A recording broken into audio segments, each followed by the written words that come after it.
Hey everyone, we're checking out brand new footage of Wolfenstein 2. This is Javy Gwaltney with Game Informer, and I'm joined by Matt Bertz. How you doing, Bertz? I'm doing well. I get to watch some Wolfenstein with the Wolfenstein lore master today, huh? Yeah. So I went and checked out this new bit of footage from the game, or this new level from the game. You got to play a bit of E3, so Yes. why don't we lead in with that? What was it like? What was the segment you got to play? I got to play that early section where basically Frau Engel is invading Ava's Hammer, the Resistance U-boat, and coming in, and BJ's obviously in rough shape. He can't walk. He's in a wheelchair. Right. And Nuclear explosion will do that to you. It tends out. I mean, it's amazing that's all that happened to him. But, it was a really interesting level that, I saw that trailer during Bethesda Showcase, and I was like, what the hell are they doing with this game? And then when you see the gameplay in action, it really felt like the New Order, like really awesome, gruesome, up-close personal kills, tight gunplay, Right. compelling characters. So. Yeah, and this section's a bit more different. It's a bit more exploratory than what we're used to with the New Order. Like, there's this whole section right here that's maybe like 5 to 10 minutes where you can just walk around as BJ and see the effects of the Nazi regime in America.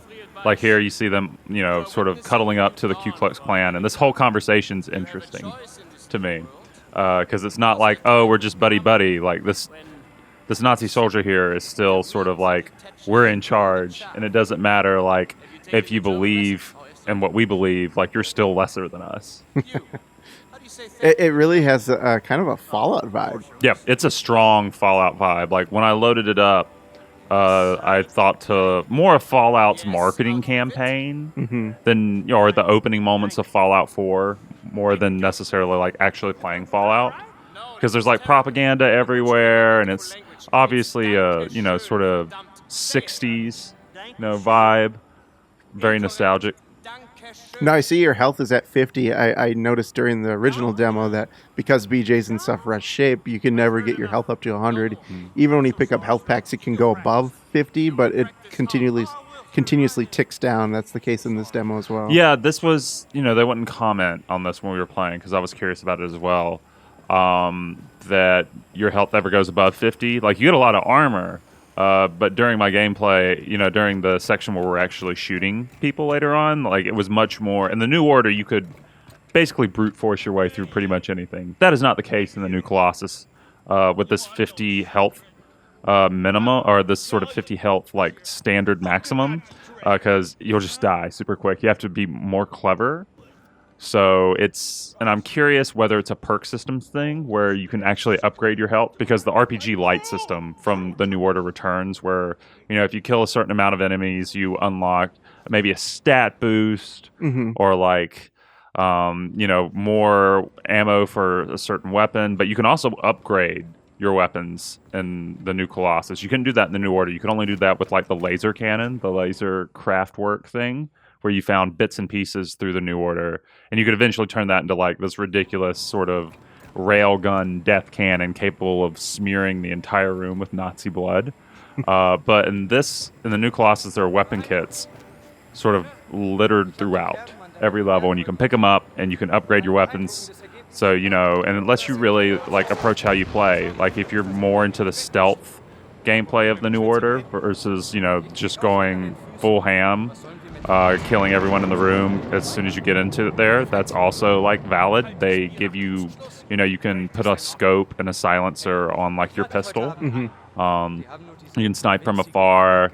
The hatchet is pretty great at taking out enemies. It goes farther than the knife throw, and it's pretty gruesome. But there are a lot. I was surprised by how many weapon upgrades there were. So what's the setup with the story here? We see BJ. He's in a firefighter's costume. Kind of going undercover. And where in the country are we right now? We're in Roswell, New Mexico, and basically they've turned Area 51. The lore behind Area 51 is it's sort of not alien technology, because there's always been this X-Files sort of thing about it, but it's more of the you should tech from the first game that the Nazis had sort of commandeered and reverse engineered. And so the Nazi high command in America is at Area 52, which is a base they've built here near Roswell. So we're sneaking in to blow it up with a nuke that is hidden inside that fire extinguisher. Okay. Yeah. So right now we're supposedly going to meet the contact who will tell us. Yeah, there's little lore sort of scattered throughout. Who's going to give us all the details about where to go and how to accomplish our mission. But I got sidetracked a little bit because it's such like,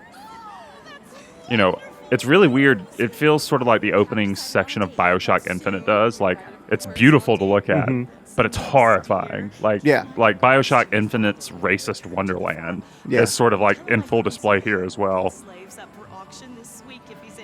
But it's just, and the dialogue is really, I feel like, even though the New Order still has its fair share of like schlocky fiction, like the dialogue's done pretty well. Like, these conversations feel as realistic as I think they could. Oh, I love this little detail over here with the theater. They've shown that in promotional shots. So is everything that you can kind of look around here lore-based, just to give the world a sense of... So are there any secrets that you found in this area as well? Like the New Order did have those little throwback to Wolfenstein kind of levels you could unlock and stuff like that. No, I haven't found any. And here's the weapon. That was the weapon upgrading system. But I haven't found any sort of, because in the New Order and in the Old Blood, actually more prominently in the Old Blood, you could unlock levels from the original Wolfenstein 3D and play through them. I have not found anything like that. Jens, who's the creative director on this game, while we were interviewing him at a roundtable interview, he did sort of suggest that there would be secrets to find and whatnot, but that are on level with that. But he didn't come out and say that, we'll get to play like Wolfenstein 3D or like. I want Return to Castle Wolfenstein. Yeah, that's what I was thinking. Do something. Yeah. That game was so great. Yeah, that game was really, really good. And no one ever talks about it. People talk about the multiplayer, but no one ever talks about how good it was. And yeah, here's a little Quentin Tarantino sort of scene. Yep, they showed a little bit of this at E3. Right? Oh yeah, and we're about to see all of it. Well, should we jump ahead to some gameplay since people have already seen this? Yeah, we can jump ahead. It's always convenient that there's these kind of mines right around bases all the time. Another thing to notice is that these levels are much more arena based, because the New Order, it was basically like a series of corridors all the time. And then with the Old Blood, it was mostly still corridors and caverns, but they had some open arena areas where you fought. But this one, it feels like almost every room I came across was an arena. Yeah, this almost looks more like a Metro level, when Metro would open up a little bit. Mm-hmm. Yeah, the levels feel massive for what they are. Like, obviously, this isn't an open world game or anything, but for like first-person shooters and Wolfenstein in particular, this level feels huge. Upgrade kit. Yay.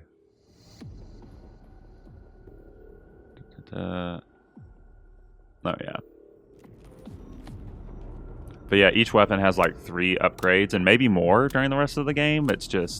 So you can switch back and forth between stuff. So it's kind of Deus Ex-y almost, as far as like Human Revolution and Mankind Divided upgrades. Except the combat's good in this Except game. the combat's good. It's really meaty in more ways than one.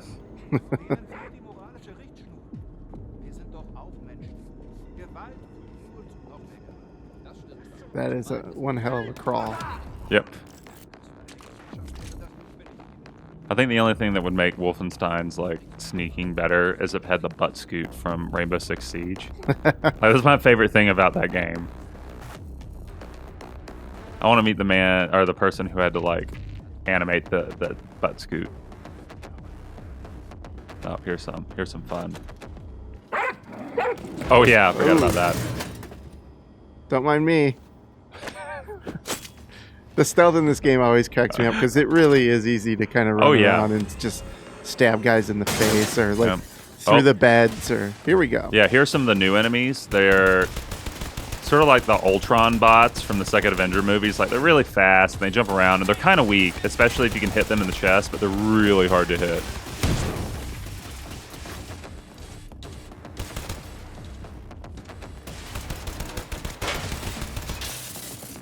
Do they have unique melee kills for those guys too? Yep, you just like sort of chop through the core with the axe. And the grenades are different now. They're actually like flame-based because in the original game, or in the New Order, you had sort of Tesla grenades that were just like sort of electric. Oh, wow. Oh, in the face. Yeah, I forgot I shot the fire extinguisher.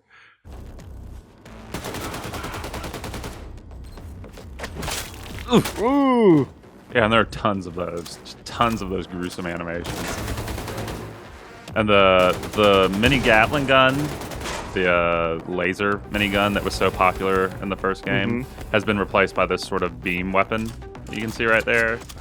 And it's powerful. It's actually more powerful than the minigun, but you go through the ammo so quickly. Another thing I like about the new Colossus so far is there are more enemy types, because it felt like for a lot of the New Order and the Old Blood, you were just killing sort of the same standard Nazi grunt that had various, levels of armor on them. But there's like a fair bit of enemy variety in this one. Like just from what I played with like the different robots and, the different kinds of Nazis, and of course the nightmare dogs return. You can dual wield different weapons in this too, right? Right. You can. I haven't figured that out at this point in gameplay, but I will later on, and it's amusing to like go through a hall with like a shotgun in one hand and a pistol in the other, because why not? I love the perk system in this game. It kind of you'd always pick one or two when you're going through a level and go, I'm going to concentrate on these kind of kills. And it feels like they've expanded the perk system more here. Like it seems like there's a fair amount of them here, so I'm excited about that. But yeah, I agree. That's a lot of where like the moment by moment gameplay of the New Order was so enjoyable. Was trying to go down the perk system one by one and just get new abilities.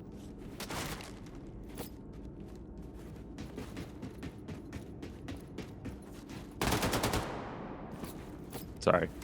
I had to know. I got to know. No Nazi left behind. No Nazi left behind.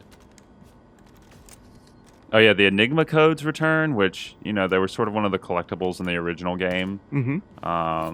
That one never really amounted to much. Like, it didn't unlock mutators or anything. It was just like a trophy thing. So I'm curious to see if they do anything here with collecting them. Because like all the commanders that you kill in this level have them on them, whereas in the New Order they were just sort of like hidden away. Oof.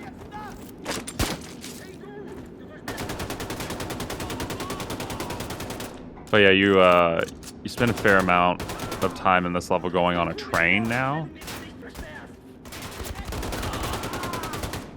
which is fun because it gets back to Wolfenstein's corridors and lets you turn into a death machine. Yeah, the U-boat sequence was very tight quarters as well, so it's nice to see that they're kind of jumping back and forth between wide open and more linear traditional Wolfenstein. Yeah, I got so good with the U-boat sequence in the New Order that I could do it in 6 minutes. Like that's what I did it on my stream, because people were like, "Oh, how fast can you do it?" Because I played that game a fair bit. So I kind of want to do the same thing with this. Like just, 21 times, is that what you said? Yeah. 21 times. Just speed run through this. The way through the train. Yep. I think we're still going through the train. We're trying to stop the train, but we're almost to the end, because this train is basically a huge labyrinth of corridors that you have to navigate. Corridors, undercarriages, and you ever go on top as well? Yeah, you go on top. Oh, of course you go on top. It's totally speed at one point.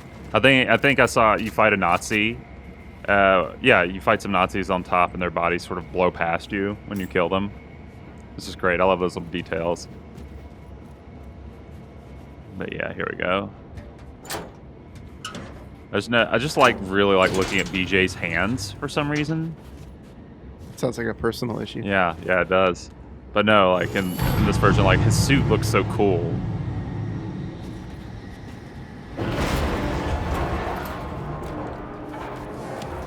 All right, Oberkommando. All right.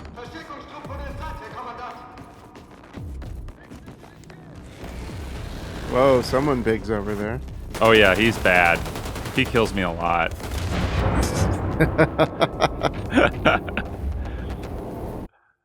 That's menacing. You just walk off the train and this thing charges at you. Oh no, it's not even just him. It's like 5. It's like 20 other dudes too. It's ridiculous. The squadrons. It often felt like when reinforcements got called on you in the New Order, it was just like, oh, squadrons of enemies.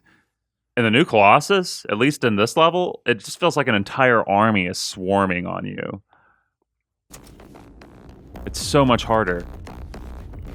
Especially with BJ's health like that. I'm really hoping... Like, on one hand, I like the idea of, going through the whole game like that, forcing me to play a little bit differently than I usually do. Oh, there we go. But man, that... I don't know. I feel like in the long run, that's just a bad choice. Like, I hope there's like a perk system thing at least you can do, like to recover health, or to like maybe set it at 75 and then 100 and then 125. Health doesn't really operate on a different spectrum than armor, though, right? They're basically the same thing. No, you still take health damage when you take armor damage. It's just reduced. Okay. So it's not like, oh, your armor is, another health bar. So here we have one of the attachments or modifications for the machine pistols. It's called a nail gun attachment, but it's not really nails. It just fires up your bullets and makes you fire slower, so it does more damage and kind of looks like it stuns the enemies a little bit, while also letting you be a little bit more accurate at the cost of burst fire.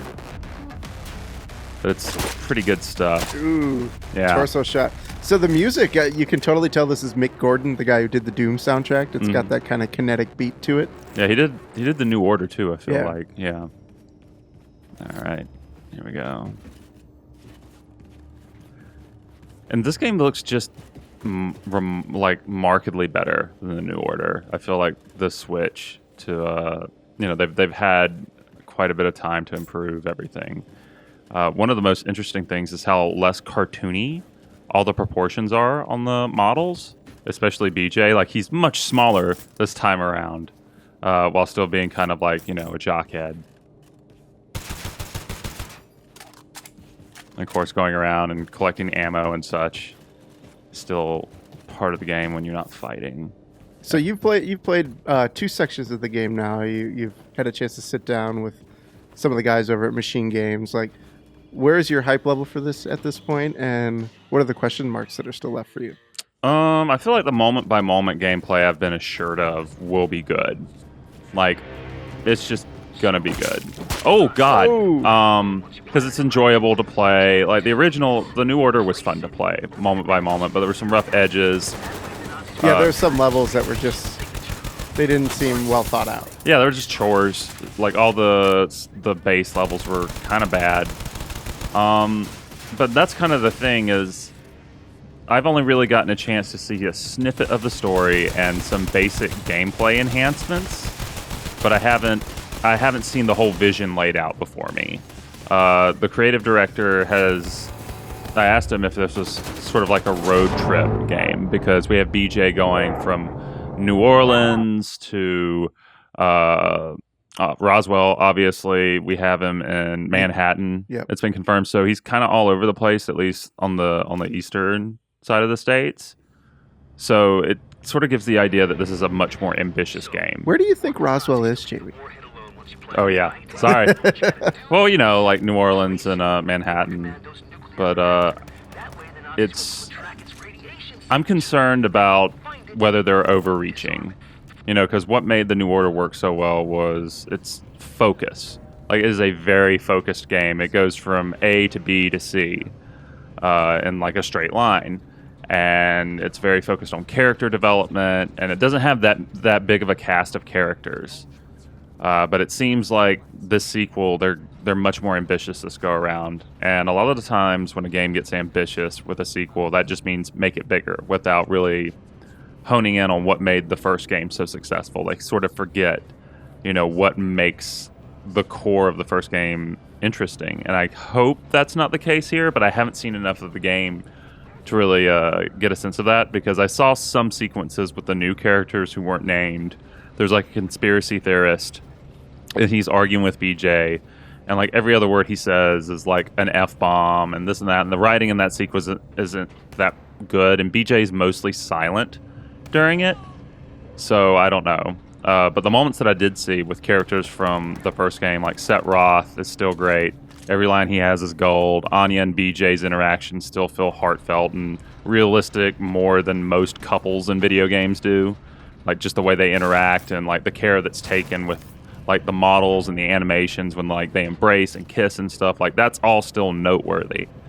But yeah, as far as like the grand vision goes, that's what I'm worried about, because the New Order was very much a game about, in my mind, a game about hope and despair and exploring that struggle and the cost of, you know, securing hope.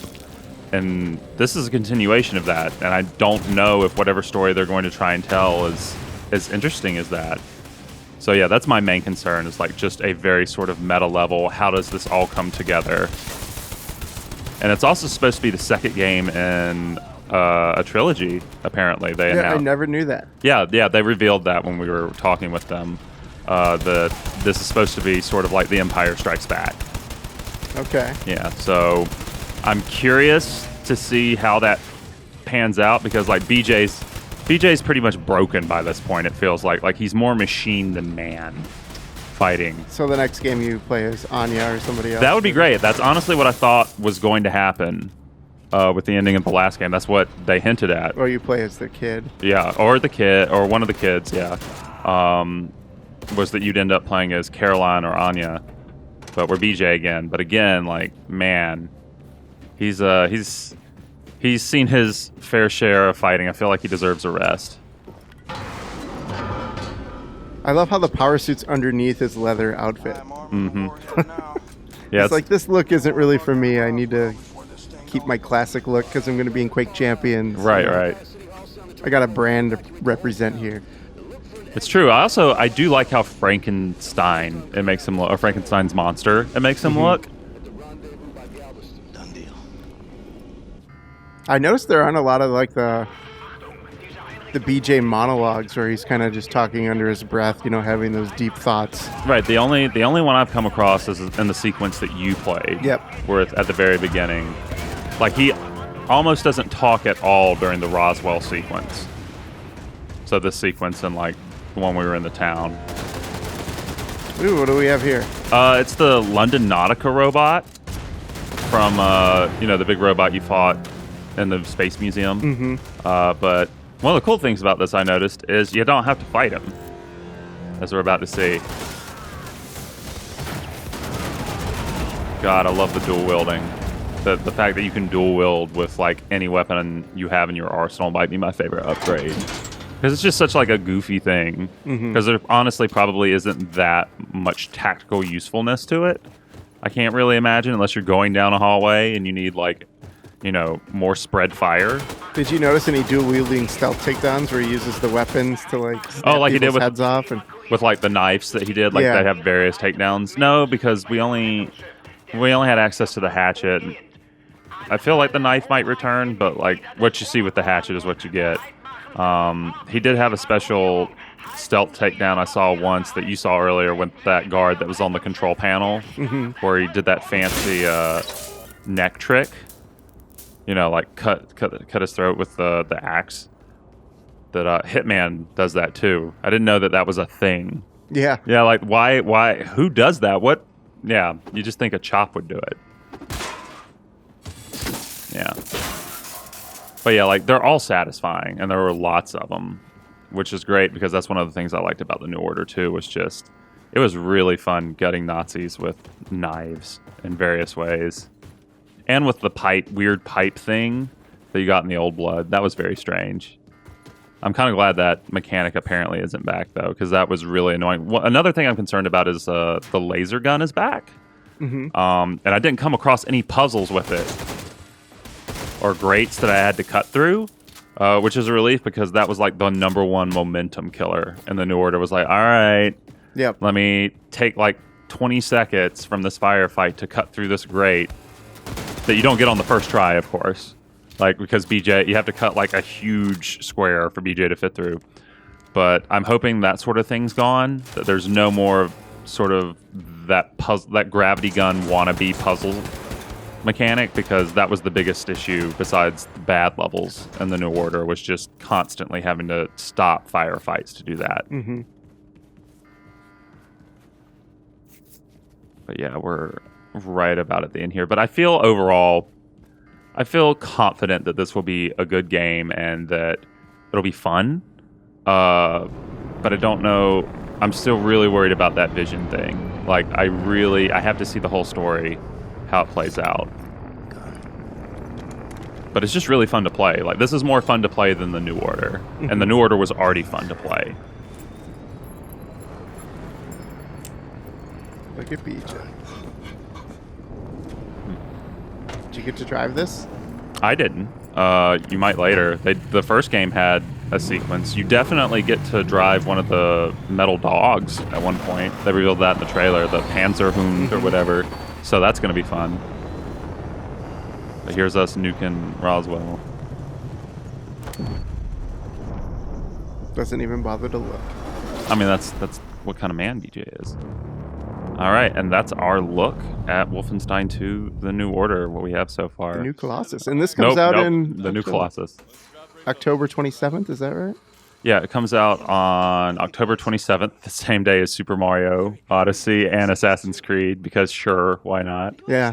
Yeah. That's the biggest day of like the holiday season, I feel like. Oh boy. So how are you feeling about it? I know you're a little bit more lukewarm on Well, I liked the New first game. Order. I just didn't think it was revelatory. I felt like it was a nice distillation of like all the classic id software elements into one game that was modernized as well. And I really liked how it all fit together. It didn't change the shooter paradigm for me, but I really enjoyed it. And it looks like I'm going to enjoy this too. Yeah, it looks like at its very basic function, it is an upgrade to all of like the shooting mechanics and what really worked in the New Order. So, you know, it feels like it'll just be, even if like somehow the story falls flat or whatever, it'll at least be a fun arcadey shooter in the vein of Wolfenstein and Doom.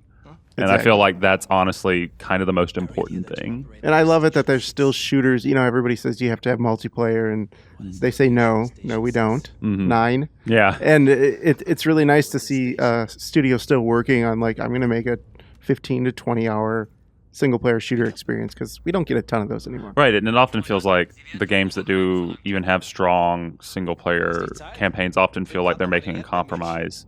Like Spec Ops, for example, had a great campaign, but you got to think about all the resources that went to that really bad multiplayer that no one played and had no connection whatsoever to the story. But yeah, I agree. I am a fan of, you know, what Machine Games is doing with their we're doing single player only sort of content. Yeah, can't wait to see it. Yeah, and it's out real soon. I'm excited. As the Wolfenstein fan in the office, I'm really, really excited. But thanks for joining me to talk about Wolfie. No problem. All right, later everyone.